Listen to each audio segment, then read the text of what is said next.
कि आपको भी स्टेज पर बोलने से डर लगता है? तो मैं आपको गारंटी देता हूँ कि इस वीडियो को देखने के बाद आपको स्टेज पे बोलने से कोई नहीं रोक सकता, क्योंकि इस वीडियो में आपको 5 ऐसे पॉइंट बताऊँगा जो किसी भी यूट्यूबर ने नहीं बताया होगा। और वह पॉइंट है बहुत ही ज़्यादा इंपॉर्टेंट पॉइंट है, जबकि वो हर यूट्यूबर को बताना चाहिए वैसे पॉइंट है।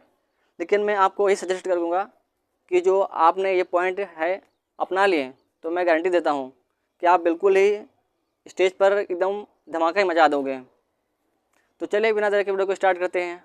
टिप नंबर वन यह है कि आप जब मैक बोलते हो तो सबसे पहले क्या बोलते हो? हेलो एवरीवन या गुड मॉर्निंग एवरीवन। इसलिए आपको ये सब नहीं बोलना है। तो कुछ लोग तो ऐसे भी होते हैं जो पहली बार मैक बोलते हैं, तो मान लो 15 अगस्त आने वाला है, उसमें लोग स्पीच बोलने जाते हैं, तो पहले क्या बोलते हैं कि मैं आपको स्पीच देने जा रहा हूँ, जो भी गलती होगी मुझे माफ़ करना। तो आपको ये गलती बिल्कुल मत करना है। ये आपको वर्ड बोलना ही नहीं है। ये सब हेलो एवरीवन, गुड मॉर्निंग, जब गलती होगी मुझे क्षमा करना, ये सब नहीं बोलना है आपको। उस जगह पर एक ऐसा वर्ड बोलना है कि लोगों का जो अटेंशन है ना आपकी ओर आ जाए। अगर आपने ये बोल दिया कि हेलो एवरीवन, तो लोग यही समझते हैं कि आपके अंदर जो कॉन्फिडेंस है ना वो बहुत कम है, आप पहली बार मैक बोल रहे हो, लोग ऐसा समझ लेते हैं। इसलिए आपको ये गलती बिल्कुल भी नहीं करना है। आप ऐसा लाइन बोले, मतलब मान लो अगर 15 अगस्त आने वाला है तो उस पर आप स्पीच दे रहे हो, तो उसमें आपको ये बोलना है कि आज 15 अगस्त है, मेरा देश आज़ाद हुआ है और मैं आज इसको आपको ऐसी चीज़ बताऊंगा जो किसी भी किताब में नहीं लिखा होगा। अगर आपने ये लाइन बोल दिया तो ऑडियंस जो एक्टिव हो जाएगी और आपकी अटेंशन बहुत ज़्यादा तेज हो जाएगा। इसलिए आपको ऐसे पॉइंट बोलना है स्टार्टिंग में, एक ही लाइन में लोग अपनी ओर आकर्षित कर लेना है। अब टिप नंबर 2 यह है कि आप जब कोई चीज़ स्पीच देते हो तो रट के जाते हो। उसको रटना बिल्कुल भी नहीं है। एक बार पढ़ लो या समझ लो, तो आपको जो है अपने अकॉर्डिंग बताना उसको कि कैसे ये चीज़ हुआ है। अगर तो आप रट के जाते हो ना, तो आप बीच में भूल जाते हो, तो आप सोचने लगते हो, तो फिर पब्लिक को देखने लगते हो आप, तो उसी समय आपको कुछ भी याद नहीं आता है, डर नहीं लगता है, हाथ काँपने लगते हैं। ऐसे आपके साथ जरूर होता होगा। इसलिए मैं ये आपको सजेस्ट करूँगा कि आप कोई भी वर्ड बोल रहे हो अगर, तो अपना फील करके बोलिए। फील करके बोलोगे ना, तुम ऑडियंस जो है ना एकदम सुनने में मज़ा आएगा, क्योंकि आप जो है एक ही बार फ्लो करके बोलते हो तो अच्छा नहीं लगता है। इसलिए आप फील करके बोलिए ताकि ऑडियंस को लगे एकदम कि हाँ एकदम बढ़िया स्पीच दे रहा है। क्योंकि आप स्पीच जब देते हैं तो कोई ऐसे वर्ड जो है ना उसको तेज़ बोलना चाहिए, तो आप तेज़ नहीं बोलते हो, एकदम स्लो रफ्तार पकड़ते हो। इसलिए आपको ऐसा नहीं बोलना है। और आप कोई ऐसा वर्ड होता है ना कि जो वर्ड जो है तेज़ बोलना चाहिए, तो आप उसको धीम बोलते हो, जो धीम बोलना चाहिए उसको तेज़ बोल देते हो। इसलिए आपको ये चीज़ जरूर ध्यान रखना है कि कौन सा वर्ड कैसे बोलना है।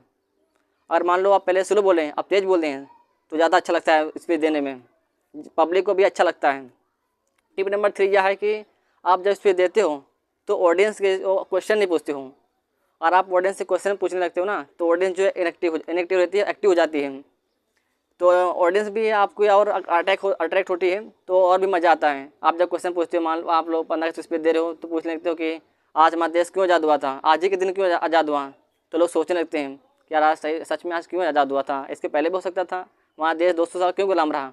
इसलिए आपको ऐसे क्वेश्चन पूछना है पब्लिक से। अगर आप स्पीच दे रहे हो 15 अगस्त के ऊपर, तो अगर आप किसी और चीज़ की स्पीच दे रहे हो तो उसके बारे में क्वेश्चन पूछना है। अब ऐसा नहीं है कि आप स्पीच कुछ और दे रहे हो, पूछ कुछ और रहे हो, ऐसा बिल्कुल भी नहीं करना है आपको। अब टिप नंबर 4 यह है कि आप अपनी बॉडी लैंग्वेज पर ज़्यादा ध्यान देना है, क्योंकि अगर आप अपनी बॉडी लैंग्वेज पर बिल्कुल ध्यान नहीं दोगे तो ऑडियंस को लगेगा इसके अंदर बिल्कुल कॉन्फिडेंस बिल्कुल नहीं है। क्योंकि आप जब स्पीच देते हो ना, तो हाथ पीछे कर लेते हो या फिर हाथ ऐसे ऐसे करने लगते हो। आपको ऐसे बिल्कुल भी नहीं करना है। अगर आप चाहे तो इस वीडियो में बॉडी लैंग्वेज के बारे में एक लॉन्ग वीडियो बना के आपको दे दूंगा, अगर आप कमेंट करके बताएंगे तो, क्योंकि बॉडी लैंग्वेज बहुत ज़्यादा इंपॉर्टेंट है। अगर मैं बॉडी लैंग्वेज के बारे में पूरा बताऊंगा तो वीडियो कम से कम 15 मिनट की हो जाएगी। इसलिए मैं आपको बताऊंगा कि बॉडी लैंग्वेज की जरूर सुधारना। मैप में बोलते समय 5वें पॉइंट की तरफ, 5वां पॉइंट समझ लो इन 4 पॉइंट में से बहुत ही ज़्यादा इंपॉर्टेंट है। 5वां पॉइंट यह है कि आप अगर स्पीच देते हो तो बिल्कुल फ्लो में बोलते हो। आपको फ्लो में बिल्कुल नहीं बोलना है, क्योंकि आप अगर फ्लो में बोलोगे तो ऑडियंस जो है कुछ समझ नहीं पाएगी।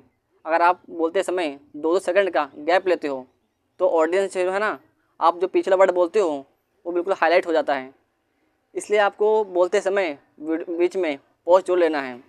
अगर आप बीच में पॉज लेते हो ना, तो बिल्कुल समझते हो ना, बिल्कुल वर्ड जो बिल्कुल हाईलाइट हो जाता है और ऑडियंस को सुनने में मज़ा बताता है। इसलिए आपको बोलते समय बिल्कुल फ्लो में बिल्कुल नहीं बोलना है।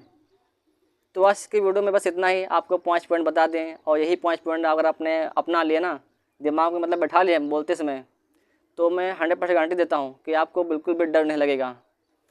तो मिलते हैं अगली नेक्स्ट वीडियो में, तब तक के लिए बाय बाय, जय हिंद। अगर आपको ये वीडियो अच्छा लगा तो लाइक कमेंट शेयर जरूर करना, क्योंकि मैं इस समय न्यू यूट्यूबर हूँ, जो आप यूट्यूब पे चैनल पर आया हूँ। इसलिए लाइक कमेंट सब्सक्राइब जरूर करें। धन्यवाद।